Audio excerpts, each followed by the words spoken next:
baik. Oke, Mungkin dari pimpinan kita yang mungkin kalian kali itu dilihat dari pengalaman dia memimpin suatu kota, dia itu saja tanpa adanya presiden. Akhir sebelum meniti menjadi presiden itu adalah gubernur DKI Jakarta. Mas Juni. Tenang. Katanya pengalaman. Ya, Tenang. Bentar mas. Ya, Sabar mas.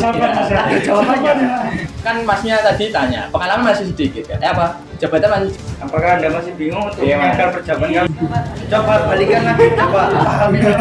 Coba pahami pernyataannya Mas.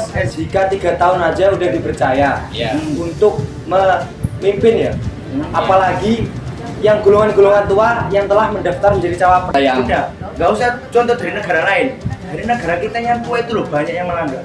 Kepercayaan itu hilang. Contohkan. Contohnya ketua KPK. Yes.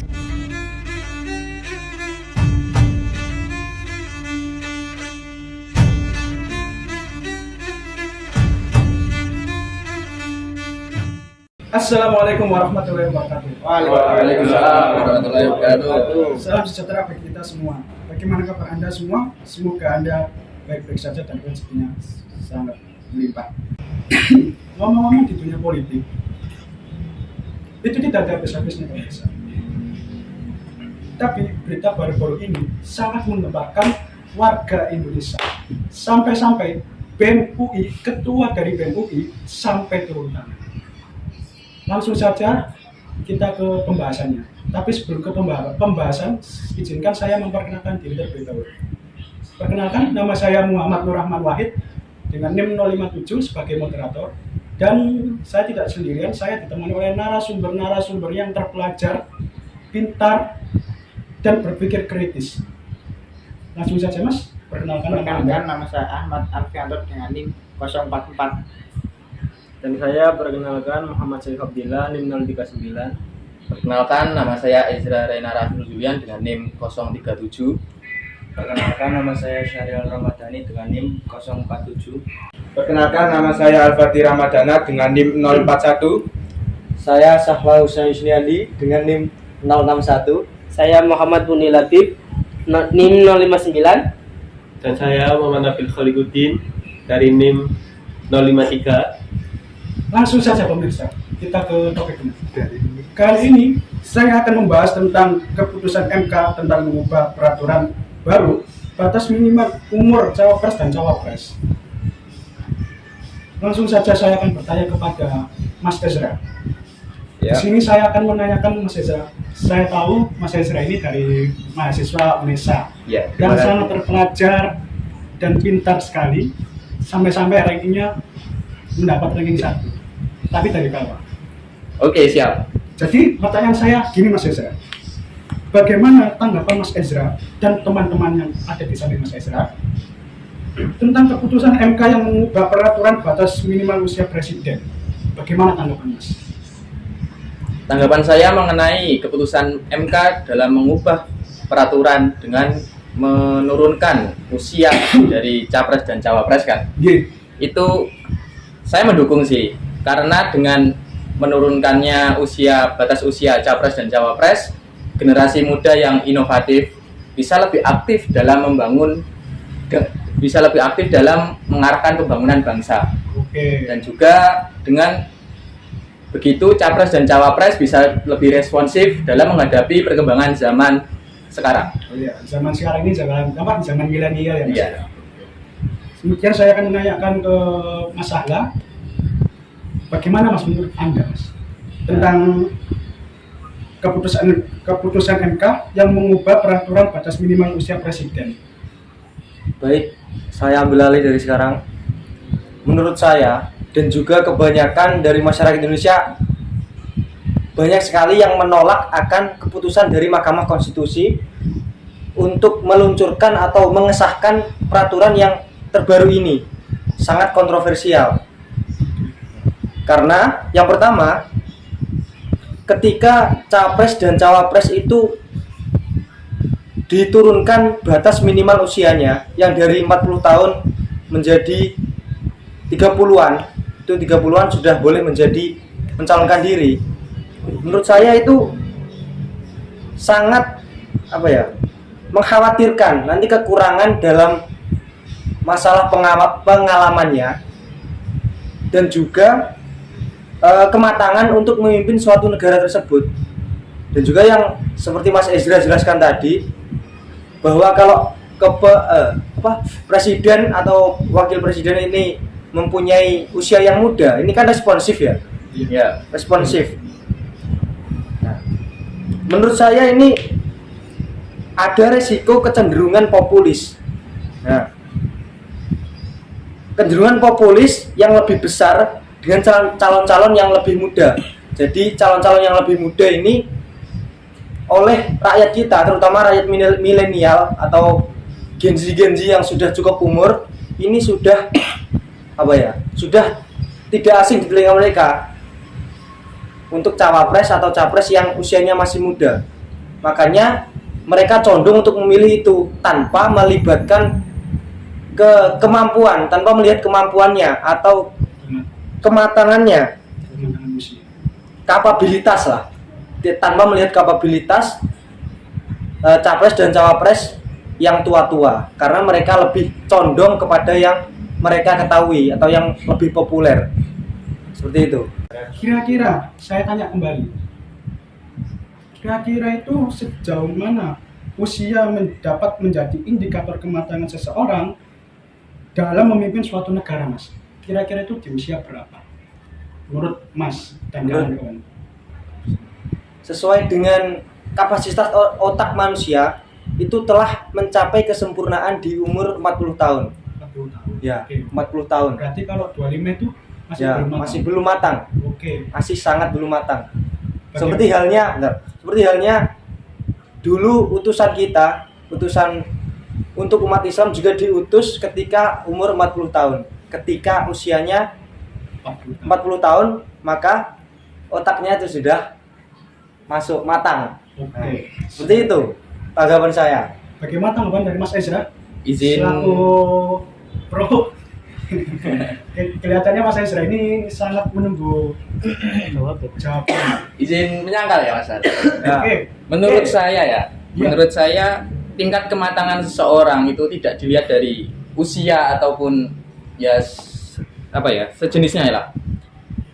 Tingkat kematangan itu bisa dilihat dari pendidikannya, pengalamannya, integritas, visi dan misi, dan programnya gimana. Itu tergantung lah. Rakyat bisa memilih lah untuk menilai dan memilih capres dan cawapres yang terbaik untuk mereka.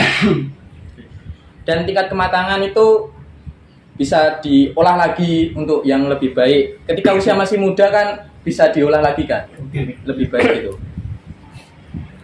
Usia 25 itu belum lulus 2 ya. Tapi ada orang-orang tertentu di usia 25 itu bahkan udah ada S3. Itu karena apa? Karena pengalamannya, pendidikannya, sosialnya, lingkungannya juga mempengaruhi, bukan tentang usia saja. Jadi dengan usia yang sangat muda, kita memiliki pemimpin yang muda, kita pemimpin itu bisa lebih responsif lah terhadap generasi kita. Dan dengan pemimpin tersebut bisa lebih tanggap lah, lebih cepat dalam menghadapi generasi yang sekarang ini. Sudah sekian. Mungkin ada tambahan Mas dari kelompok masalah. Kalau tidak ada, saya akan lanjutkan pertanyaan selanjutnya. Izin menyangkal. Oke, baik. Ya. Silakan Mas Fatih. Menurut pendapat saya, kalau untuk usia terlalu muda, kadang untuk menentukan suatu kayak pilihan gitu, kan kadang dari beberapa sumber ya. Iya. Itu nanti karena sumbernya terlalu banyak, kadang yang terlalu muda karena pengalamannya sedikit, nanti keputusannya itu bertele-tele itu. Oh, berarti tiba-tiba dia minta A, menceng ke B. berarti agak Karena pengalamannya yang kurang itu. Oke. Kematangan mentalnya. Kematangan mental. Ya. Dan keputusannya itu selalu Berubah-ubah. Ya. Berarti Belum stabil. belum stabil. Ya. Oke. Mungkin ada yang menyangkal? Kalau tidak ada, Mungkin teman saya mau. Oh, udah. mungkin Mas Soeb mau. Oke, Mas Soeb ini Ketawa-ketawa terus ya, pemirsa. Mungkin mau menyangkal Mas Oke, silakan Mas. tentang apa ya, keputusan yang berubah-ubah yang tidak tetap. Kita harus apa ya? Makanya kita membutuhkan pemimpin muda yang berkualitas. Di usia 25 itu kita membutuhkan pemimpin yang tegas gitu. Tegas, jadi kita harus belajar dari sepuh. Oh, berarti yang profesional ya? Iya, kita bisa Oke. pemimpin muda itu bisa minta belajar ke yang lebih tua gitu tentang apa gitu. Oke, Izin menambahi. Oke, Mungkin silakan Mas dari Arya. pimpinan kita yang mungkin kalian sangkal itu, dilihat dari pengalaman dia memimpin suatu kota, dia itu satset tanpa adanya bertele-tele, tanpa Oke. adanya suatu pimplang dalam memilih hal. Dilihat dari situ mungkin pengalaman sudah dia dapat. Dengan memajukan dia menjadi suatu pemimpin negara, mungkin banyak pemikiran dia yang kreatif dan inovatif sehingga kita dapat menjadikan dia menjadi pemimpin yang baik. Oke, baik. Saya akan melanjutkan ke pertanyaan yang ketiga. Ini sangat luar biasa sekali ya, mahasiswa UNESA yang sangat pemikirannya sangat luas sekali dan berpikir kritis. Saya bangga dengan teman-teman narasumber di sini. Oke, langsung saja saya akan ke pertanyaan yang ketiga. Sudah siap semua? Siap. Oke, siap. Saya lihat ini raut wajah teman-teman narasumber ini udah nggak sabar. Antusias. Oke. Sekali. Antusias. Antusias sekali. Oke. Baik, tanpa lama-lama saya akan membacakan pertanyaan yang ketiga. Ya. Apa? Saya tanya ke Mas Ezra dulu ya. Sebagai pro dalam judul materi ini. Jadi saya akan menanyakan ke Mas Ezra terlebih dahulu. Mas Ezra, apa imbas atau tanggapan dari masyarakat tentang perubahan undang-undang ini? Gimana? Atau tanggapan dari Mas Ezra sendiri? Mengenai perubahan undang-undang ini ya. Iya. Sebagai masyarakat Indonesia itu kan kita wajib berhak kan memilih dan dipilih dalam pemilu. Oke. Dengan begitu di usia ya berapa ya? Masih muda, kita berhaklah dipilih untuk mencalonkan diri sebagai capres dan cawapres tersebut. Dan apa ya? Mungkin Mas Oib mau menambahkan atau Mas Alfian dari Mungkin bisa diulang pertanyaannya. Oke, saya ulang ya. Apa imbas atau tanggapan dari masyarakat atau dari Mas sendiri ya tentang perubahan undang-undang ini? Ya, tanggapan dari kami kelompok pro ingin menanggapinya berdasarkan dari aplikasi-aplikasi. Saya meneliti, menelaah, mengecek beberapa aplikasi seperti di TikTok tentang cawapres, capres pada tahun 2024. Banyak yang menanggapinya pro kepada calon pemimpin muda tahun 2024 ini. Seperti salah satu contoh yaitu adalah waliullah yang bernama Habib Lutfi dari Pekalongan. Beliau memiliki sumbang tinggi dalam memilih. Beliau juga menyarankan pemimpin muda itu harus dimajukan. Karena apa? Karena pemimpin muda itu banyak kreativitasnya dan inovatifnya. Apalagi sekarang itu zaman milenial ya Mas. Iya, itu yang di garis bawah itu zaman milenialnya. Kenapa? Soalnya yang dibutuhkan pemimpin sekarang adalah yang mengerti apa yang diinginkan oleh anak muda dan tanggapan yang harus dicapai. Ketika anak muda ingin menyarankan ini, maka pemimpin cepat menanggapi itulah yang dicari. Interupsi. Oke, baik Mas Ala, silakan. Ini kayaknya udah seru nih, udah mulai panas ini ya. Jika katanya Mas Syahrial tadi kan, pemimpin muda lebih banyak mendukung atau mengembangkan ide-ide anak muda, begitu? Saya tidak bilang begitu. Gimana? Bisa diulangi nggak? Anak muda itu lebih banyak kreativitasnya atau inovatifnya, cuma dia itu takut untuk melangkah. Ya. Makanya butuh pemimpin yang setidaknya dia itu tahu apa keinginan anak muda sehingga anak muda itu ketika menyarankan sesuatu dia itu bisa langsung menjawab saja. Ya benar, gitu. Berarti untuk pemimpin dalam usia muda itu dikhususkan untuk memajukan kekreativitasan anak muda begitu? Tidak, Bukan begitu maksudnya? bukan. Gimana baik? Untuk yang orang tua-tuanya ini gimana? Kan itu kan anak-anak muda. Yang orang tua-tuanya ini gimana? Dalam sejarah dan kebudayaannya nanti gimana? Ini pemimpin mudanya ini paham nggak Orang Masalah. tua-tuanya nanti. Kebudayaan tentang dalam memajukan hal-hal golongan tua gitu loh maksudnya, maksud saya. Coba diulangi pertanyaan, saya tidak paham karena berbelit-belit. Mungkin bisa diulangi pertanyaannya yang jelas. Kan tadi kan bilangnya untuk kreativitas anak muda-muda. Nah, untuk yang orang tua-tuanya ini gimana? Itu saya akan jawab itu dulu. Sekarang kita lihat pemimpin muda sekarang. Contohnya wali kota Solo yang ingin menyalonkan diri sebagai pemimpin negara. Banyak orang-orang tua yang mengeluh kepada wali kota tersebut, tapi wali kota tersebut tetap mendengarkan, bahkan memberikan saran, bahkan menjumpai suatu masalah tersebut dan ingin menyelesaikannya sendiri tanpa ada kasih pilih kasih. Oke, baik, bagaimana Mas terjawab dari pernyataan dari argumen dari Mas Mungkin Syahriar? ya bisa diterima Bisa jawabannya. diterima. Bisa Oke. diterima. Spill dong Mas, cawapresnya itu? Cawapresnya adalah Mas Gibran. Oke.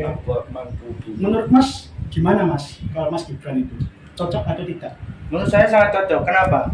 Dilihat dari dia memimpin wali kota Surakarta, wali kota Solo, dia itu sakset.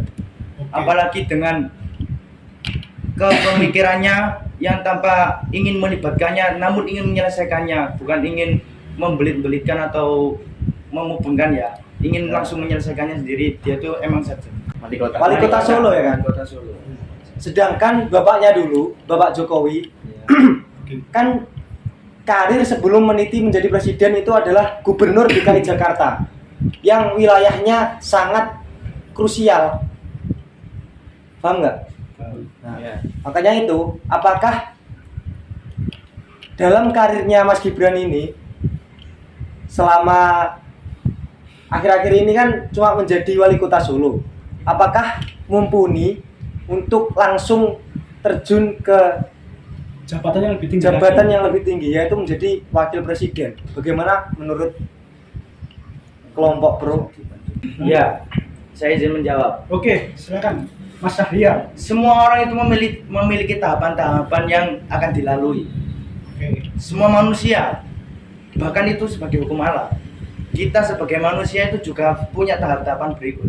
Seperti halnya kita dari merangkak, dari jalan hingga bisa lari, itu juga semuanya memiliki tahapan-tahapan berikut. Sama juga kepemimpinan negara pada tahun 2024 nanti, semuanya itu juga akan bisa pada waktunya. Dilihat dulu, jika kecilnya itu udah bagus, maka dia itu akan besarnya itu akan menumbuhkan bibit-bibit yang lebih unggul. Jika dia itu dalam memimpin kota aja bagus, nggak usah diragukan lagi. Mungkin bisa saja dia memimpin negara, atau bisa dia lebih memimpin dunia nanti. Monggo Mas Fatih. Izinnya Kal. Ya. Oke, silakan. Ya itu benar Kak. Tapi gimana kalau Gibran kan wali kota Solo? Ya. Kenapa nggak jadi gubernur dulu, habis itu naik lagi? Kenapa habis gubernur Solo langsung ke presiden? Langsung loncat ke Iya. Kok lebih nggak satu tinggi, persatu? Apakah harus ada tahapan-tahapan gitu? Iya. Apa nggak jadi gubernur aja tidak mau? Izin menangkap. Oke, silakan. Emang ada peraturan. Kita harus dari bupati gitu ya, wali kota gitu. Apa kita harus ke gubernur dulu? Apa nggak boleh langsung ke naik ke presiden, wakil presiden gitu? Ya itu Izin menambahi. Oke. Bahkan silakan. menurut Mas Guntur, anggota Mahkamah Konstitusi, emang benar usia presiden itu harus di atas 40 tahun. Tapi di garis bawah ya, perlu digarisbawahi lagi bahwa di situ boleh menjadi calon presiden apabila dia itu pernah memimpin suatu kota, kota, daerah ataupun provinsi. Maka bisa dilihat dari situ, nggak harus melompat dari tahap ini ke tahap ini. Kalau dia bisa naik ke tahap yang lebih tinggi, otomatis bisa dinilai dari logika bahwa pemikiran dia itu emang baik dan bagus. Oke, baik. Berarti tidak perlu tahapan. Yang penting ada pengalaman gitu. Iya, Maksudnya, iya, Mas. ada pengalaman. Oke. Oke Mas, mau lanjut. Oke, wali kota Solo pengalaman. Ya. Untuk ngomong pengalaman, Ya. dia perlu berapa tahun sih jadi wali kota Solo? Loh, Maksudnya gimana Mas? gimana? Gimana? Bisa Dia diperjelas Mas politik pertanyaannya. langsung jadi wali kota Solo. Iya. Itu. Udah berapa tahun sih Maksudnya gimana? Maksudnya menjadi wali kota Solo? Iya, itu masih berapa tahun gitu. Iya. Kan masih sebentar aja Loh. gitu. Oh, Ya. maksudnya Mas gini. Tenang. Katanya pengalaman. Iya. Tenang. Iya. Sebentar Mas. Ya, Sabar ya. Mas. Ya. Sabar ya. Ya sabar. Saya tahu ini suasananya udah panas sekali. Pengalaman kan masih 3 tahun. Udah dibilang banyak pengalaman. Tenang. Izin menangkap. Oke, silakan. Ada jawabannya, tenang. Izin undangan. Karena apa ya? Kan Masnya tadi tanya, pengalaman masih sedikit kan? Jabatan masih sedikit ya? Masih durasinya masih berapa tahun? 3 tahun. 3 tahun ya? Iya, 3 tahun. 3 tahun. 3 tahun aja loh, udah dipercaya. Apalagi ke depannya. Makanya kita harus memberi apa ya? Memberi ruang lah kepada generasi muda untuk memimpin negara kita. Mohon gimana Mas tanggapan sampean terhadap penyangkalan? Mungkin Mas Sahril ada tambahan? Udah cukup. Izin menyangkal. Oke, silakan Kan Mas. di dunia ini kan ada generasi tua dan muda. Ya. Ya. Nah, untuk generasi muda kan harus ada generasi tua untuk yang menuntun. Ya, menuntut. Benar kan? Jadi apa jenenge sebagai generasi muda tanpa ada generasi tua kan dia tidak bisa ke jalan yang benar kan? Ya. Ya kan? Jadi mungkin untuk generasi muda kan harus belajar lebih banyak lagi dari yang generasi yang lebih tua mengenai perbedaan di berbagai bidang atau budaya gitu kan. Ya. Nah untuk generasi muda kan harus ya boleh ya. Gimana ya? Apakah Anda masih bingung untuk Iya, Mas. menyangkal perjawaban kami? Piye Mas? Coba balikan lagi, coba pahami Iya. pernyataannya Mas Ezra, kelompok kami. Yang 3 tahun aja loh bisa dipercaya. Apalagi ke depannya. Itu pahami lagi. Itu satu konteks loh dengan pernyataan yang sampean berikan kepada kelompok kami. ya mungkin gini maksudnya, interupsi. Ya. Oke, silakan Mas Sahril. Jika 3 tahun aja udah dipercaya Ya. untuk memimpin ya, Hmm. apalagi yang golongan-golongan tua yang telah mendaftar menjadi cawapres, yang telah dapat banyak sekali pengalaman dalam berbagai organisasi. Oke, Tenang. Tenang. Ada jawabannya. Itu gimana? Izin menangkal ya? Oke, silakan. Itu lebih baik atau Belum tentu. belum tentu? Contoh dari pemimpin negara lain yang lebih tua, gimana? Ada nggak? Ada nggak negara yang Udah, nggak usah contoh dari negara lain. Dari negara kita yang tua itu loh banyak yang melanggar, banyak yang kepercayaan itu hilang. Contohkan. Contohnya ketua KPK. Coba deh. Contohnya? Contohnya apa Mas? Silakan Mas. Silakan Mas. Sudah lanjutkan enggak apa-apa. Enggak wes. Enggak apa-apa. Contohnya ketua. Gawat. Ini kayaknya pasti tahu lah kalian. Udah pasti tahu lah. Kalian pasti tahu lah. Oke. Banyak orang-orang tua yang di sekitar kita yang nggak usah dari Amerika, mungkin bener contohnya Mas Ezra dari Amerika itu emang bener. Lihat latar belakangnya dia. Dia aja kan langsung masuk KPK, langsung dari anggota KPK langsung dinaikkan jabatannya. Ya pengalamannya kan di KPK aja. Coba sekarang kita lihat latar belakang dari Bapak cawapresnya Ganjar Purnomo, yaitu si Mas, Pak sampai Mahfud aja MD. menyebutkan nama salah Mas, apalagi mau menyangkal pernyataan itu. Izin menyangkal. Monggo. Untuk yang kepemimpinan Pak Gibran tadi kan masih 3 tahun, sedangkan untuk maksimal pemimpinan suatu kepala daerah kan 5 tahun. Iya. Nah, misalnya untuk tahun ketiga ini emang baik-baik aja kan, tapi untuk tahun keempat tiba-tiba beliau ada suatu kasus yang menjerat beliau, misalnya entah korupsi atau lain-lain, itu kan juga akan menurunkan minat daya dukung masyarakat juga. Nah, sedangkan beliau masih pengalaman masih 3 tahun, belum ke depannya lagi. Terus? Itu kalau misalnya beliau mendapat suatu masalah, apakah masyarakat juga akan Sekarang saya pertanyakan balik. Pak Mahfud MD itu nggak pernah memimpin daerah ataupun kota. Mungkin jika kedepannya dia kepilih sebagai pemimpin negara, jika dia korupsi, gimana jawabannya? Apakah dia akan mendapatkan kepercayaan masyarakat? Ya enggak. Ya sama. Sama juga. Oke. Sama, Baik. Sama, tapi Sampai aku menanyakan suatu hal yang mana hal tersebut itu juga bisa terjadi kepada semua orang. ya, Jadi maksudnya tidak gini bisa. loh. Maksudnya masa pengabdiannya ini kan yang lebih banyak ini Pak Mahfud MD ya. Dan sedangkan Pak Mahfud MD masih berkesempatan mendapatkan rakyat, apa suara rakyat, lebih beranilah bertaruh. Baik saudara, mungkin cukup sekian aja perdebatan kali ini. Dikarenakan durasinya yang terlalu pendek. Saya sebagai moderator ingin mengucapkan mohon maaf sebesar-besarnya manakala ada kata-kata saya yang kurang berkenan. Saya mohon maaf. Jadi mari kita tepuk tangan buat mahasiswa Unesa yang sangat berpikir kritis dan apatis di sini. Dan saya bukan apatis ya, dan kreatif. Kepo dikit ya. Tadi saya agak deg-degan. Ya debat kami yang Ya, khawatir khawatir kalau habis pulang debat ini langsung saya nanti takut gitu ya. Politik santai, politik santai. Moderatornya takut disomasi. Oke. Wah, saya ini bangga sekali sama generasi milenial, Milenial. terutama untuk mahasiswa Unesa ini sangat the best banget. Oke, mungkin cukup sekian dari saya, kurang lebihnya mohon maaf. Wassalamualaikum warahmatullahi wabarakatuh dan sampai jumpa di video berikutnya.